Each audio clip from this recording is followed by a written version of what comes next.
La peur comme arme de règne du RHDP. Si aujourd'hui, le RHDP est tranquille et méprise la souffrance des Ivoiriens, c'est parce qu'il est confiant de sa stratégie. Il sait qu'il a sémé la peur dans les cœurs pendant plusieurs années et que le peuple, avec tout ce qu'il a subi, ne peut plus prendre de risques pour sa survie. Le RHDP a instauré une atmosphère discourse telle que le peuple apeuré se résigne, préférant une vie misérable à une lutte meurtrière. En effet, en politique, comme dans tout ce que l'on fait pour amener les autres à le suivre, il y a toujours deux moyens, les arguments et les sentiments. Avec les arguments, on choisit la vérité, les faits, les idées claires, les chiffres, tout ce qu'il faut pour convaincre. Avec les sentiments, on utilise tout ce qui empêche de réfléchir. Il faut dire que le sentiment est la faculté de croire qu'on connaît, on comprend, on apprécie sans recourir au raisonnement. Donc, quand on est sous l'effet du sentiment, de la passion, de l'émotion, on ne réfléchit pas assez. Et entre les idées pour convaincre et les sentiments pour créer l'émotion, certains hommes politiques choisissent l'émotion. Ils ne veulent pas que nous réfléchissions pour deux raisons. D'abord,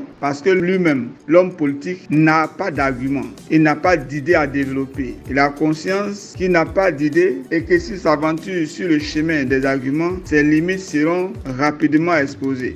Donc, ces hommes politiques préfèrent laisser les idées, la vérité de côté pour tenir par les sentiments, l'émotion, le peuple. Quand le public est pris par l'émotion, il cesse totalement de réfléchir. Les sentiments sont si puissants qu'ils empêchent la réflexion. Cicéron dira à cet effet que rien n'est plus important pour l'orateur que d'exciter en celui qui l'écoute de telles émotions qu'au lieu de suivre le jugement et la raison, il cède à l'entraînement de la passion et au trouble de son âme. Donc, certains hommes politiques préfèrent créer l'émotion que d'aller au fond des idées. Parmi les sentiments, chaque homme politique crée, suscite chez le peuple ce qu'il a le plus. Un chef qui a l'amour de son peuple va chercher en retour l'amour de celui-ci. Un chef qui a la crainte de son peuple va susciter sa crainte en son peuple. Généralement, les chefs qui ont l'amour de leur peuple sont rares. Eux, ils cherchent à être aimés. Ils multiplient tout ce qui va créer l'amour. Ce sont des chefs qui sont toujours avec le peuple. Le peuple n'a pas peur de lui dire la vérité. Et lui-même,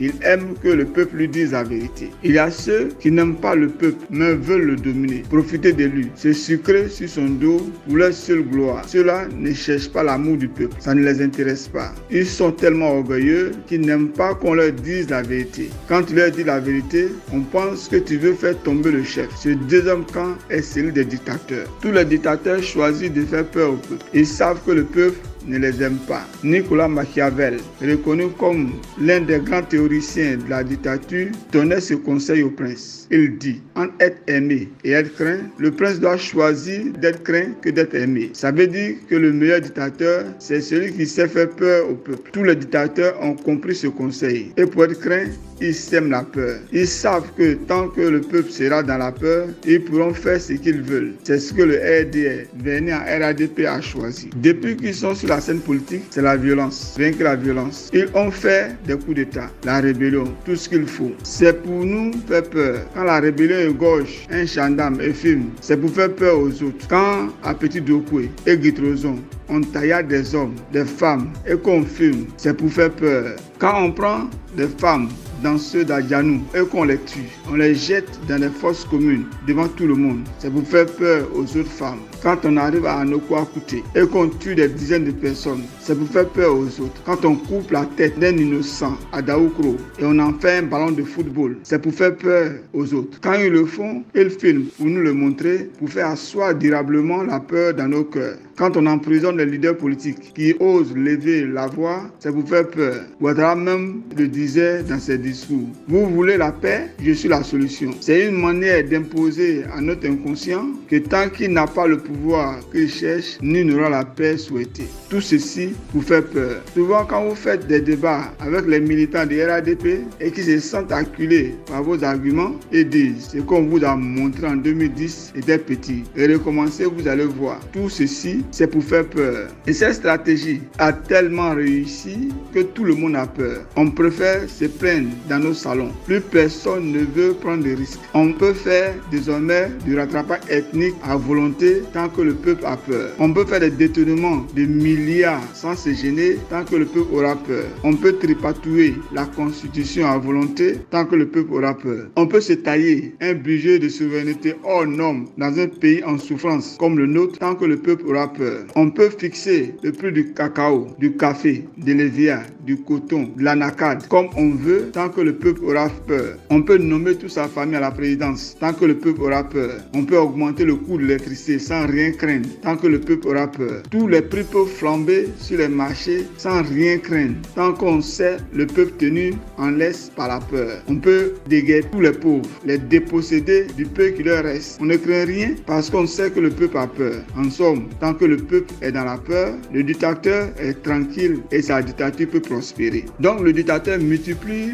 les moyens pour nous faire peur. Il emploie toujours la menace pour augmenter la peur. Il faut que la peur soit permanente pour que le dictateur soit tranquille. Mais vous savez pourquoi il choisit de faire peur? C'est parce que le dictateur lui-même est un gros peureux. Il sait que vous n'êtes pas content et que quand vous cesserez d'avoir peur, il va tomber. Or, à la réalité, tout ce qu'il utilise comme moyen, c'est juste pour vous effrayer. Sinon, lui-même ne se fait pas confiance. Souvent, il essaie comme ça. Et quand ça marche, parce que vous avez peur, il dit qu'il est fort. Tel est M. Ouattara. Sinon, il sait qu'il ne peut rien aux Ivoiriens s'ils sont déterminés à revendiquer leurs droits. C'est un peu comme le voleur qui rentre chez vous la nuit. Il fait beaucoup de bruit. Il immobilise tout le monde. Oh, qui est ici? Sortez. Tout le monde, couchez-vous. Toi là-bas, tu ne te couches pas? Je vais tirer. Et puis il positionne l'arme. Il met le doigt sur la gâchette. Tout le monde a peur. Vous couchez. Il fait ce qu'il veut. Il viole les femmes qu'il veut. Il prend l'argent, les bijoux, les meubles, etc.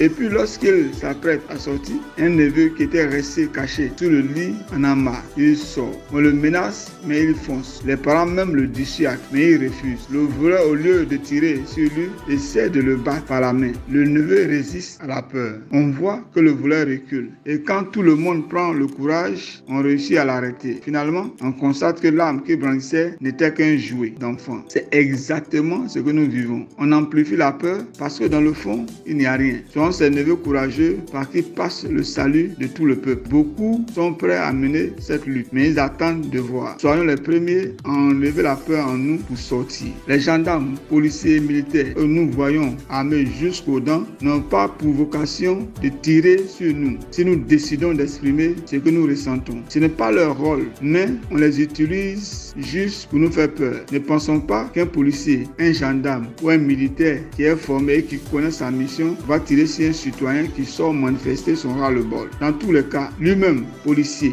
gendarme, militaire, a les mêmes problèmes que nous. Ils se plaignent comme nous aussi dans leur salon. Mais eux, ils n'ont pas le droit de parler. C'est nous qui devons parler pour tout le monde. Le gendarme, le policier, le militaire ne peut te frapper parce que tu as demandé qu'on diminue le prix du courant alors que lui-même, il souffre de sa facture. Même si on lui demande de te frapper, il va arriver dans un couloir, il va t'encourager. C'est d'ailleurs pourquoi le pouvoir peut accomplir certaines sages besognes en utilisant des badauds, des bacs à verre, les nyambros, les loubas, autres, parce qu'ils savent qu'un soldat républicain bien formé ne peut tirer sur un peuple qui s'exprime. Donc, chers frères et sœurs, arrêtons d'avoir peur et sortons pour dire ce qu'on pense. Tant que nous serons dans la peur, les choses iront de mal en pire. Sachons que l'histoire ne pardonne pas au peuple qui se couche. Un peuple qui est incapable de se révolter ne mérite pas qu'on s'apitoie sur son sort. Mieux, dans ce combat, l'Éternel, le Dieu des faibles, est pour nous. Que peuvent nous faire les hommes? 10 Psaume 118, verset 6. L'heure de la moisson de l'Éternel a sonné. Pourquoi tant d'hésitation? Pourquoi tant de doutes dans nos cœurs? Où sont les ouvriers du Seigneur? Lavons simplement nos robes, avançons sans crainte afin de manifester la victoire que nous offre gracieusement le Maître de l'univers, l'Éternel des armées. Rendez-vous 13 septembre 2024. Que Dieu nous bénisse et nous guide sur le chemin de notre restauration. N'oublions surtout pas, union,